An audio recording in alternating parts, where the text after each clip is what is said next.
While the world fixates on major conflicts in Ukraine and Gaza, a simmering proxy war unfolds across Africa's Sahel region, pitting France against a resurgent Russia.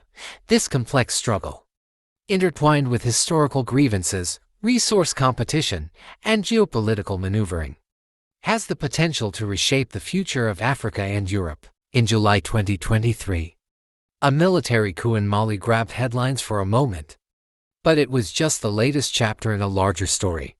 Since 2020, 6 coups have rocked the Sahel, a vast band of semi-arid lands stretching from the Red Sea to the Atlantic. This string of successful overthrows birthed the Sea Belt, a swath of recently destabilized countries grappling with chronic instability and the devastating consequences. The most immediate fallout is the surge of terrorism. In 2023, Burkina Faso, a Sea Belt nation, shockingly became the world's deadliest country for terrorism, surpassing war-torn Afghanistan. Radical Islamist factions like ISIS and Al-Qaeda, pushed out of their Middle Eastern strongholds, have found fertile ground in the Sahel's chaos. This violence has claimed tens of thousands of lives and displaced millions. The Sea Belt's rise coincides with a direct challenge to France's long-standing influence in Africa. For centuries, France dominated the continent through colonialism.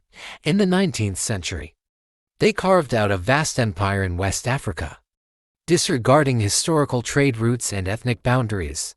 And like other European colonial powers, France even declared Algeria an integral part of the French nation itself. After World War II, France transitioned to a more subtle form of control, neocolonialism.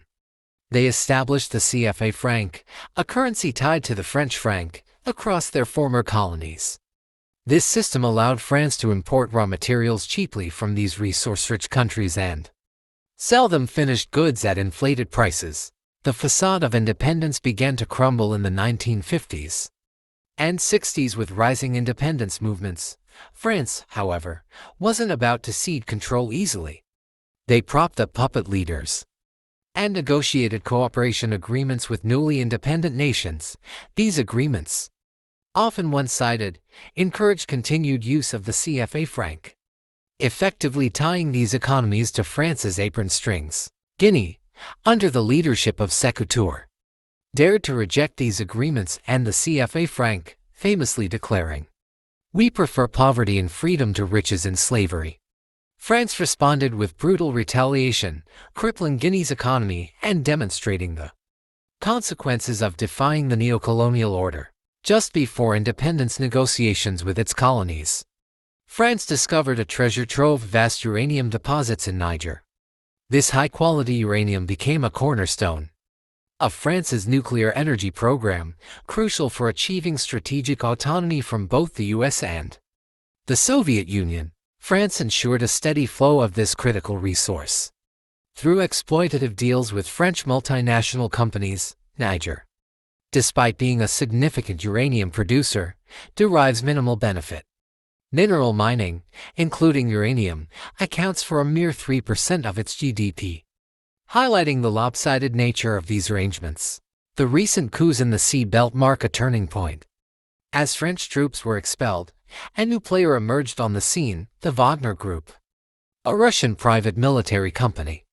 With close ties to the Kremlin, these mercenaries, notorious for their brutality, have filled the void left by the French. This shift reflects a broader struggle. Russia's attempt to reassert itself on the world stage by gaining influence in Africa. Russia aims to weaken France and challenge Western dominance. The proxy war in the Sahel becomes another front in this larger geopolitical battle. The war in the Sahel is far from over. France is struggling to regain its foothold, while Russia seeks to solidify its gains. The outcome of this complex struggle has far-reaching consequences. Firstly, the continued instability in the Sea Belt fuels terrorism, creating a breeding ground for extremism that poses a threat to regional and global security. Secondly, the competition for resources like uranium intensifies, potentially impacting energy security for nations reliant on these resources. Finally, this war serves as a stark reminder of the enduring legacy of colonialism. France's neo-colonial grip is weakening, but the consequences of its past actions continue to reverberate. The future of Africa's Sahel hangs in the balance, caught in the crossfire of a hidden war.